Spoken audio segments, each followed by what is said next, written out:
Right, welcome to Series of Numbers.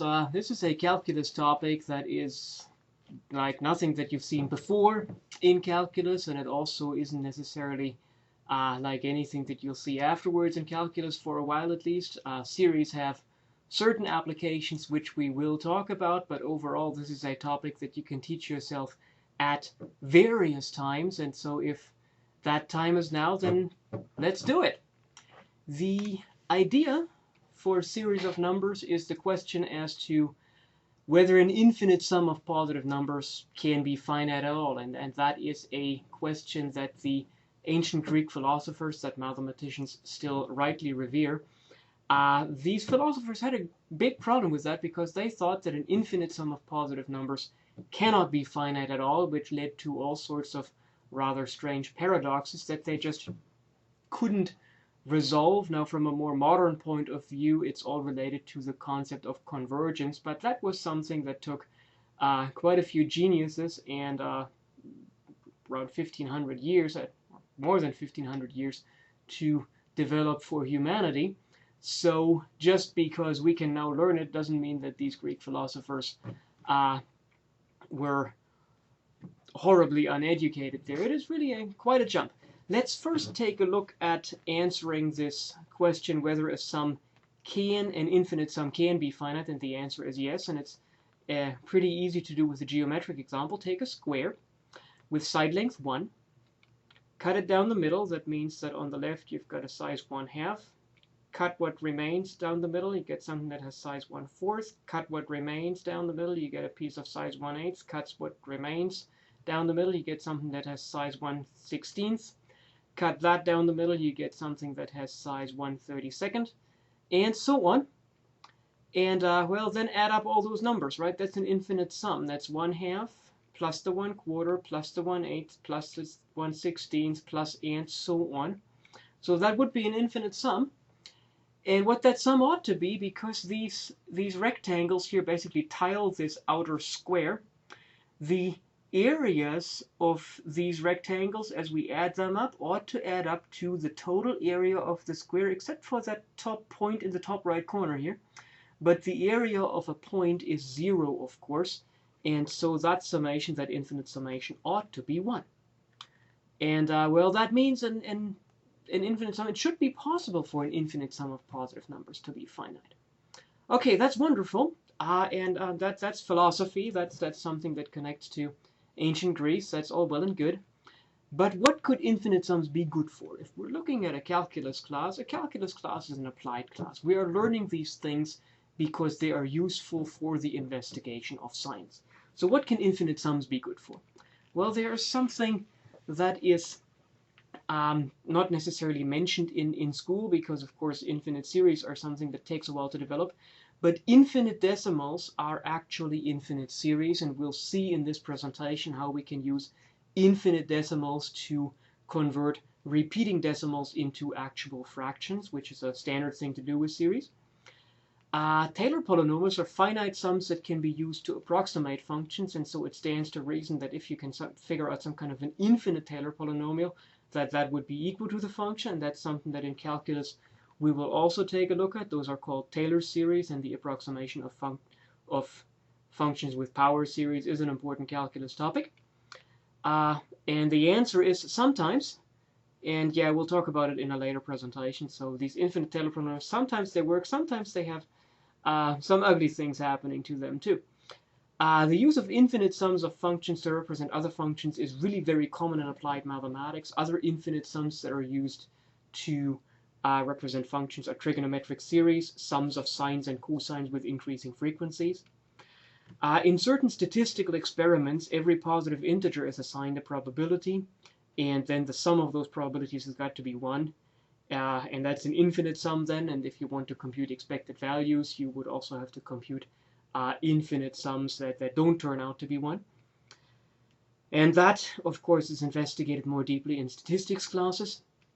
And finally, plain and simple, infinite sums are an intellectual challenge here, and when it comes to a challenge, I would always say a challenge should be faced, not avoided. Personal attitude, but it's certainly something that served me well in the past. All right, so we know that infinite sums can exist.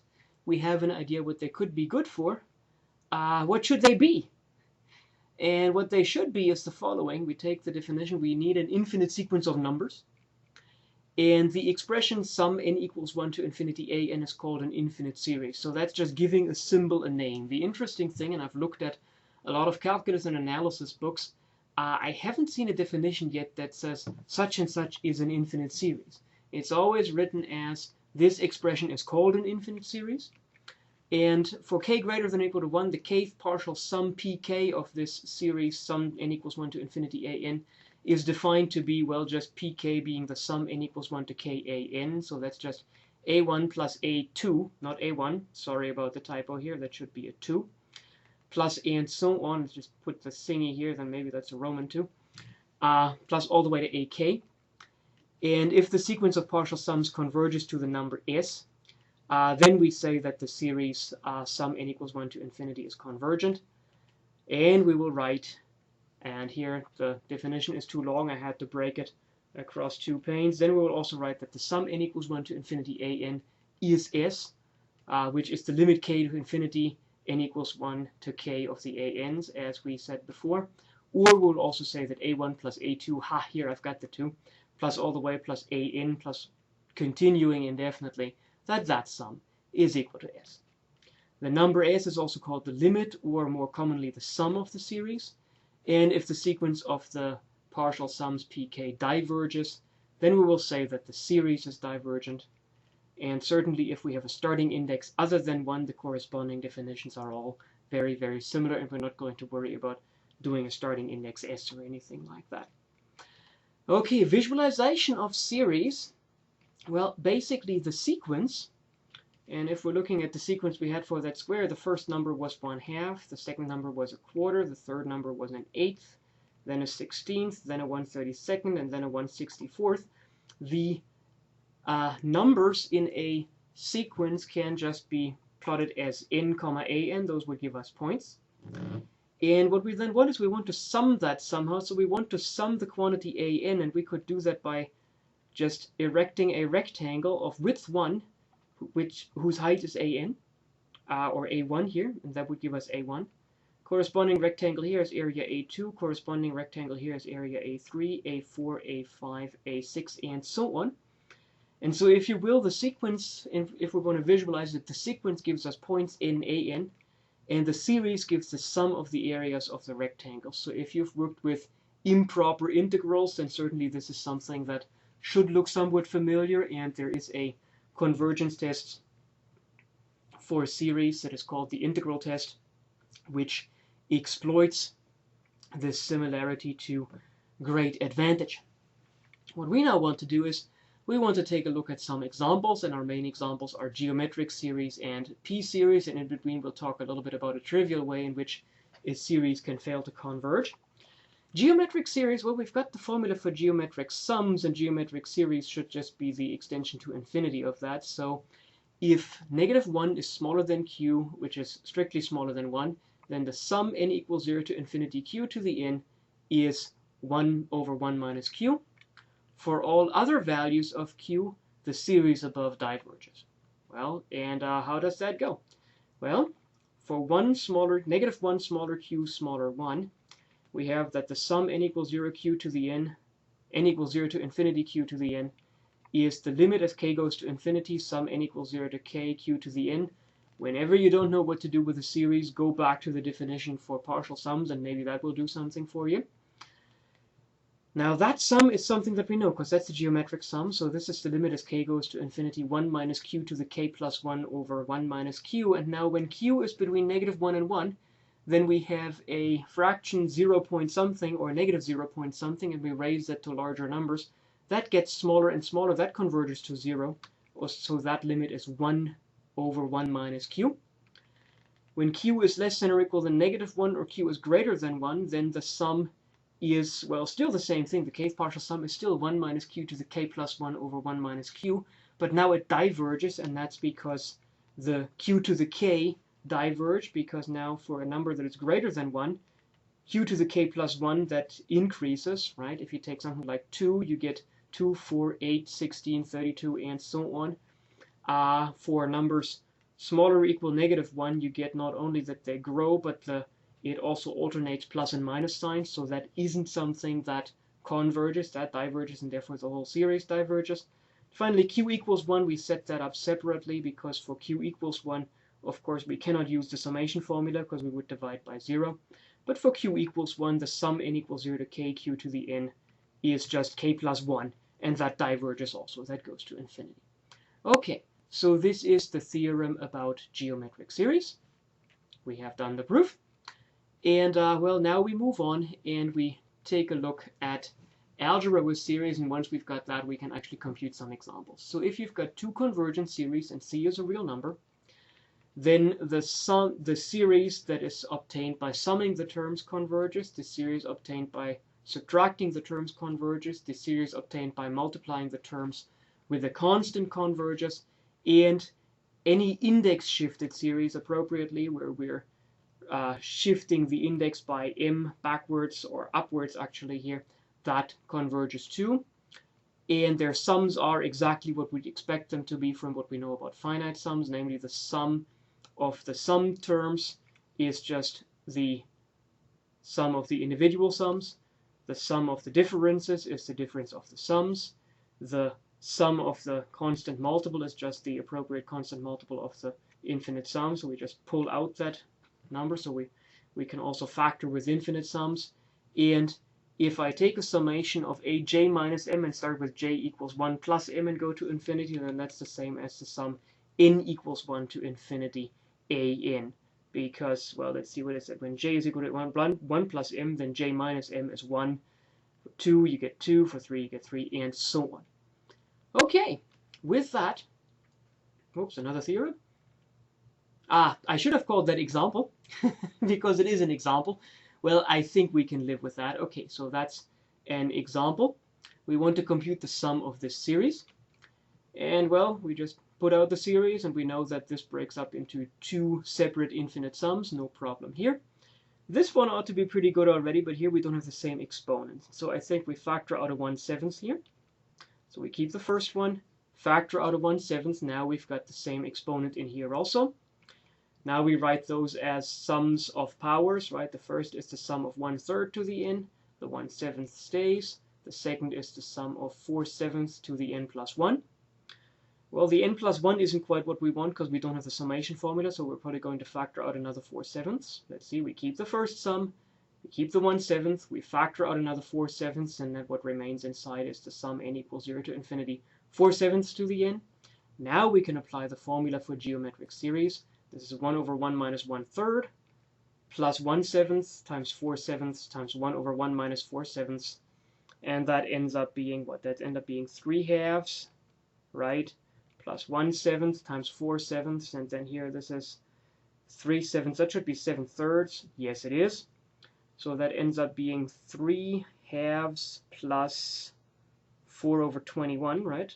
3/2 plus 4 over 21. Good. And 3/2 is 63 over 42. 4 over 21 is 8 over 42. That should be 71 over 42. Yes, it is. Okay, so I can still do mental arithmetic. I just don't know how to spell example. I apologize for that. Okay, another example. Let's hope that that's not a theorem now. Yeah, that actually is an example. We want to convert the number, and you've seen these before. You sometimes get them on calculators, and well, you assume that it just keeps repeating like that, and very often it does. Let's convert the number 3.515151 indefinitely into a fraction. Well, 3.51 period, then 3.51 repeated, that would be 3 plus 51 over 100 plus 51 over 10,000 plus 51 over 100,000, right? That one is this 51 here. That thing is this 51. That thing is this 51, and it keeps going like that. And we can encode that as an infinite series. The 3 stays with us. The 51, okay, now we just first write out the pattern. That's 51 over 100 to the first, 51 over 100 squared, 51 over 100 cubed, and so on. That ends up being 3 plus 51 is factored out, plus the sum n equals 1 to infinity, 100th to the n, because it's to the first, to the second, to the third. Sure, good. Okay, now we want to apply the formula for geometric series, and for that the sum has to start at 0. Let's see how we do that. That's 3 plus 51 times the sum k equals 0 to infinity 1 over 100 to the k plus 1. Let's see. This starts with 1/100th, 1 over 100 to the first, 1 over 100 to the second, and so on. This one starts with 1 over 100 to the 0 plus first, which is 1 over 100 to the first.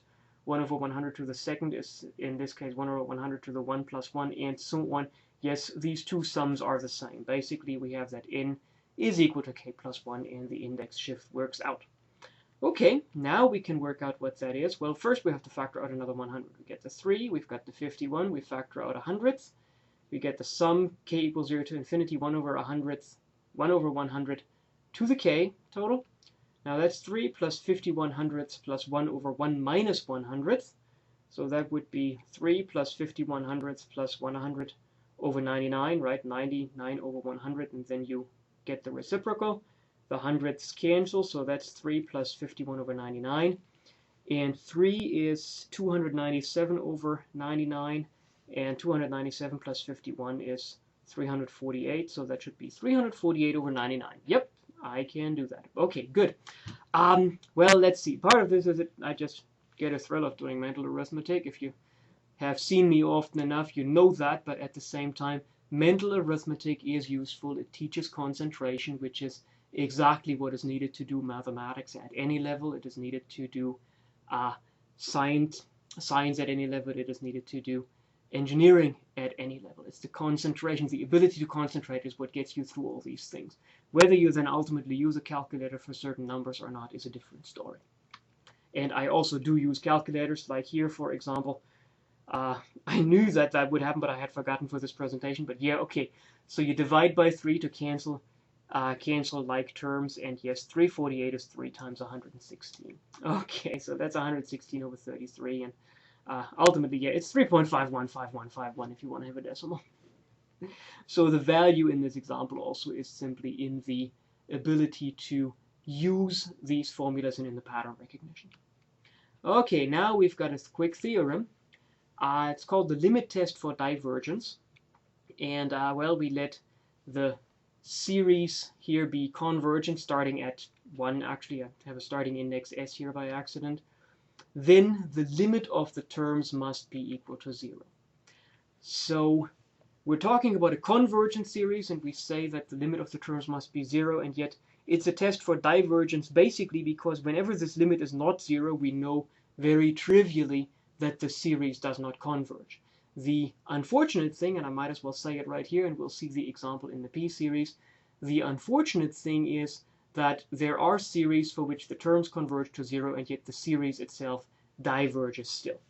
So let's take a look at that. What's the proof? Suppose for a contradiction that the an did not converge to 0.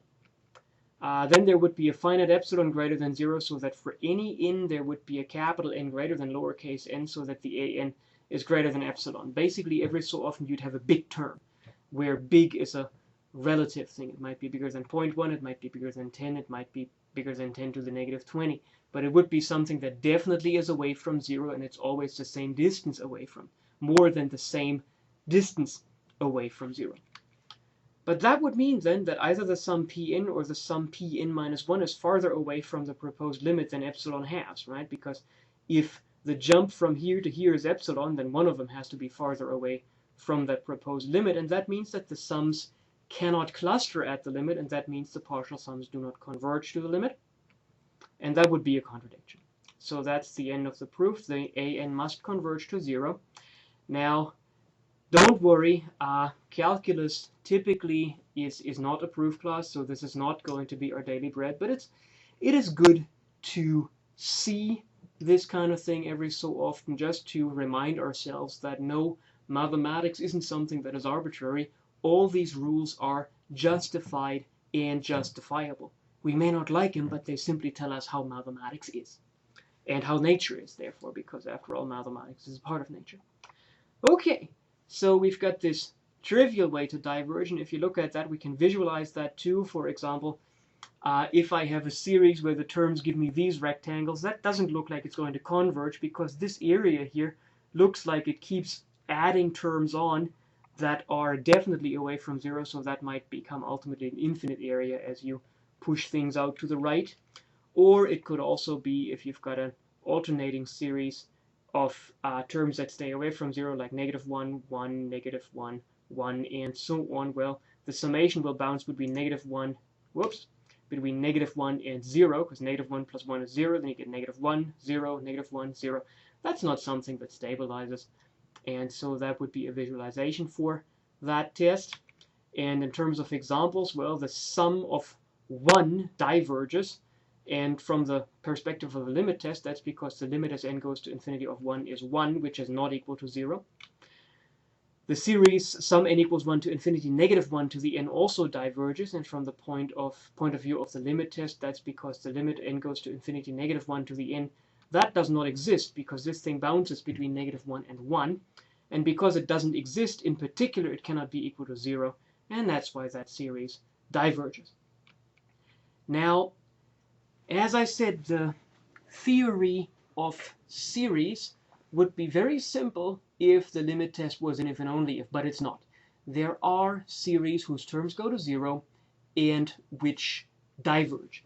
The most famous of which, and maybe the standard example, is the harmonic series, the sum n equals 1 to infinity of 1 over n. That thing is divergent, but note that its terms converge to 0. Yeah, 1 over n as n gets large, that goes to 0. So how does that work out? Well, it can be worked out with the integral test if you have it handy. I'd like to do it here without using any kind of continuous methods from calculus. I'd just like to use summations, and that can be done too. Here's the idea for the proof. The sum of the 1 over n's, that's just 1 plus 1/2, plus 1/3, plus 1/4, plus 1/5, plus 1/6, plus 1/7, plus 1/8, plus 1/9, plus 1/10, plus 1/11, plus 1/12, plus 1/13, plus 1/14, plus 1/15, plus 1/16. Well, that's insultingly simple, right? But that's what it is. And now if you look at that, this sum, well, that's greater or equal than 1 plus this 1/2. 1/3 plus 1/4 is greater or equal than 1/2, so we get another 1/2 here. 1/5 plus 1/6 plus 1/7 plus 1/8 is greater or equal than 1/2, so we get another 1/2. 1/9 plus 1/10 plus 1/11 plus 1/12 plus 1/13 plus 1/14 plus 1/15 plus 1/16. That's also greater or equal than 1/2, right? And that's always because all these terms are greater or equal than the last term, and we have 2 of these, so we get greater or equal than 2/4, greater or equal than 4/8, and here greater or equal than 8 over 16, so that's another 1/2. And that keeps going like that. I'd now split off here 1/17 through 1/32, 1/32, and that would also give me an additional 1/2, and it would keep going like that. So that means even though I need more and more terms in order to add an additional 1/2 to this series, to this value, it'll never stop. It'll always keep growing, and that means that the summation must be infinite. If you want to do that a little bit more formally, you would do it with summation notation. Don't be scared by that. If that doesn't quite work out, that's okay. Basically, I would look at the 2 to the lth partial sum. It's just the sum of the 1 over n's from 1 to 2 to the l. And I know that that's what I take the 1 first, and then it's the sum from 2 to 2 to the l 1 over n. And now I can break those up. And those are exactly the breakups that I had before. I go for k equals 0 to l minus 1, and I go from 2 to the k plus 1. It's always on the previous panel. You can go back to that and verify it. It was always a power of 2 plus 1 that started every single block, and a power of 2 that ended it. So we always go from 2 to the k plus 1 to the 2 to the k exponent 2 to the exponent k plus 1 of 1 over n. And that just goes from 0 to l minus 1, so that we actually end up with 2 to the l at the end. And that's greater than or equal to, well, the summations stay the same, but every one of the 1 over n's here, as long as I divide by a number smaller than 2 to the k plus 1, the fraction is greater than or equal than 1 over 2 to the k plus 1. That's the old story that when you go to the reciprocal, your inequality flips. And if I go from 2 to the k plus 1, 2 to the k quantity plus 1 in the base to 2 to the exponent k plus 1, well, that's 2 to the k terms. So that ends up being this greater or equal than 1 plus sum k equals 0 to l minus 1, 2 to the k, 1 over 2 to the k plus 1. That's the sum. That's 1 plus the sum k equals 0 to l minus 1, 1/2. And that, of course, is 1 plus l over 2. And since I can do that with any l, the sum grows beyond all bounds. And that means the limit must be infinity. and the harmonic series diverges. Okay, last thing to talk about are p-series, and in some ways, the harmonic series is the prototype for p-series, and the harmonic series is where the behavior of p-series actually changes. So the p-series test applies to just p-series. It's really not a very widely applicable test. It's more like a large class of examples that we get. And well, the series in sum n equals 1 to infinity, 1 over n to the p, that converges if and only if p is greater than 1. And so that means the breaking point is exactly at the harmonic series, and we're going to use that to our advantage. Because if we're going to prove that for p less than or equal than 1, we have that the series is larger than the harmonic series. Again, let's see, how does that go? That if p is less than or equal than 1, then n to the p is less than or equal than n, which means 1 over n to the p is greater or equal than 1 over n, and that means if the sum of the harmonic series is infinity, then the sum of these other series must be infinity also. And for p greater than 1, don't get scared, this is not something that I would ask of you, but for p greater than 1, you can do a similar chunking argument. Let's just bite the bullet, work our way through it. If this doesn't work for you, the main thing you've got to remember is that the p-series test breaks at 1. But for p greater than 1, well, we do the same thing. We look at p 2 to the m. That's the sum n equals 1 to 2 to the m, 1 over n to the p, and we break it up exactly like we did for the harmonic series. So our L goes from 0 to m minus 1, and then we've got the summation from 2 to the L plus 1 to 2 to the exponent L plus 1. But now we've got a p that is greater than 1, so we can split off a 1 over n, and that's going to be the interesting thing here. So the sum stays the same. We just have a 1 over n times a 1 over n to the p minus 1. Okay, sure.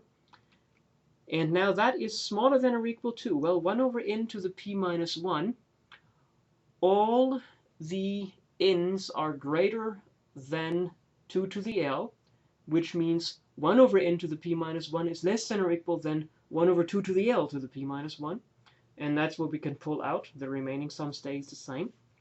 And now we realize here that all these guys are less than or equal than 1, so this sum will be at most 2 to the L, right? So we get that this is, oh, there's more to it than that. Yeah, okay, it's not 2 to the L. This summation, let's see, every one of those terms is less than or equal than 1 over 2 to the L, and there are 2 to the L terms like that, so this sum at the end here is less than or equal than 1, so that means that the whole thing is actually less than or equal than 1 plus the sum L equals 0 to m minus 1, 1 over 2 to the p minus 1 to the L. I just flipped these around. Well, that's smaller or equal than 1 over 1 plus sum L equals 0 to infinity, 1 over 2 to the p minus 1 to the L.